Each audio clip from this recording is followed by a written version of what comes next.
പുതിയതായി റിലീസായ ഒരു കിഡിലൻ ആക്ഷൻ ആനിമെ സീരീസ് ആണ് വിൻ ബ്രേക്കർ. ആക്ഷൻ ആനിമേസ് ഇഷ്ടമുള്ളവർക്ക് വിൻ ബ്രേക്കർ എന്ന ആനിമെ ഒരു ട്രീറ്റ് തന്നെയായിരിക്കും. കാരണം ഈ സീരീസിലെ ആക്ഷൻസ് ഒക്കെ അത്ര അടിപൊളിയാണ്. ടോട്ടൽ 13 എപ്പിസോഡ്സ് ഉള്ള ഈ സീരീസിന്റെ പ്ലോട്ട് എന്താണെന്ന് വെച്ചാൽ, ഹറൂക്ക സാക്കുറ എന്ന നമ്മുടെ നായകൻ സ്കൂൾ മാറി പുതിയൊരു സ്കൂളിൽ ജോയിൻ ചെയ്യുകയാണ്. ഈ സ്കൂളാണെങ്കിൽ ആ നാട്ടിലെ ഒരു തല്ലിപ്പൊളി സ്കൂൾ എന്നൊക്കെ പറയാം. അതായത് എന്നും അടിയിടിയൊക്കെ നടക്കുന്ന ഒരു സ്കൂളാണിത്. സാക്കുറ എന്ന പ്രോട്ടഗോണിസ്റ്റും അടിയുടെ കാര്യത്തിൽ അത്ര മോശമൊന്നുമല്ല. അപ്പൊ ഈ സ്കൂളിലേക്ക് ഏറ്റവും ടോപ്പായ ലീഡർ ആവാൻ സാക്കുറ നോക്കുന്നതാണ് സീരീസിന്റെ കഥ. ഇതൊരു ബേസിക് സ്റ്റോറി ലൈൻ മാത്രമാണ്. ഇത് കൂടാതെ കുറെ പേരുടെ കഥ ഈ സീരീസ് പറഞ്ഞു പോകുന്നുണ്ട്. ടോക്കിയോ റിവെഞ്ചേഴ്സ് കണ്ടവരാണ് നിങ്ങളെങ്കിൽ അതേപോലെ തോന്നിക്കുന്ന ആ ഒരു ഫീൽ തരുന്ന ഒരു ആനിമയാണ് വിൻ ബ്രേക്കർ. ഇപ്പോൾ ടോക്കിയോ റിവെഞ്ചേഴ്സിൽ കുറച്ച് പേർക്കെങ്കിലും ഉള്ള കംപ്ലൈന്റ് എന്താണെന്ന് വെച്ചാൽ, പ്രോട്ടഗോണിസ്റ്റ് ആയ ടക്കമിച്ചി എപ്പോഴും ഒരു ക്രൈബേബി ആണ് എന്നതും ടോക്കിയോ റിവെഞ്ചേഴ്സ് റൺ ചെയ്യുന്നത് തന്നെ മൈക്കി ആൻഡ് ഡ്രാക്കൻ എന്ന ക്യാരക്ടേഴ്സ് ആണ് എന്നതുമാണ്. പക്ഷെ വിൻ ബ്രേക്കറിലെ സാക്കുറ എന്ന ക്യാരക്ടർ ആ പോരായ്മ നികത്തിയാണ് വരുന്നത്. വളരെ നല്ലൊരു ക്യാരക്ടർ ഡിസൈൻ ആണ് സാക്കുറയ്ക്കുള്ളത്. സാക്കുറ മാത്രമല്ല, വേറെയും കുറെ നല്ല ക്യാരക്ടേഴ്സ്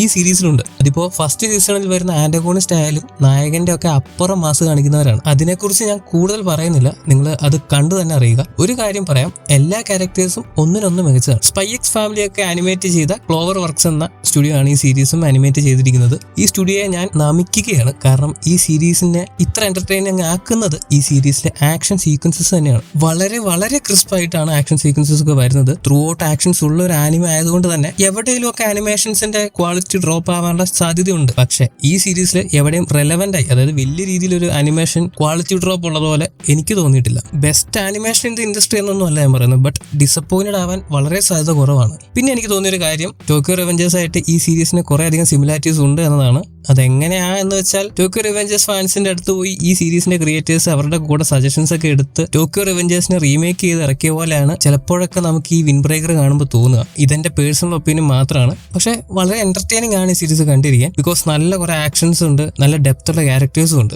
സോ ഇതാണ് എനിക്ക് വിൻ ബ്രേക്കർ എന്ന ഈ പുതിയ ആനിമയെ കുറിച്ച് പറയാനുള്ളത്. നിങ്ങൾ വിൻ ബ്രേക്കർ കണ്ടിട്ടില്ലെങ്കിൽ തീർച്ചയായിട്ടും കണ്ടു നോക്കുക. ക്രഞ്ചി റോളിൽ സ്ട്രീം ചെയ്യുന്ന വളരെ നല്ലൊരു ആനിമയാണ് വിൻ ബ്രേക്കർ. ഈ അടുത്തിറങ്ങിയ കൈജു നമ്പർ 8 ഒക്കെ പോലെ നമുക്ക് വളരെയധികം വിശ്വസിച്ച് അല്ലെങ്കിൽ പ്രോമിസിംഗ് ആയിട്ട് തോന്നുന്ന ഒരു ആനിമ കൂടിയാണ് വിൻ ബ്രേക്കർ. സോ കണ്ടു നോക്കുക. ഈ വീഡിയോ നിങ്ങൾക്ക് ഇഷ്ടപ്പെട്ടിട്ടുണ്ടെങ്കിൽ ലൈക്ക് ചെയ്യുക, കമന്റ് ചെയ്യുക, ഷെയർ ചെയ്യുക. കൂടാതെ ഇതുപോലെ ആനിമ മൂവി സീരീസ് കോണ്ടന്റ്സിനെ ചാനൽ സബ്സ്ക്രൈബ് ചെയ്യുക. വേറൊരു വീഡിയോയിൽ വീണ്ടും കാണുന്നവരേക്കും it's me pinch watch signing of.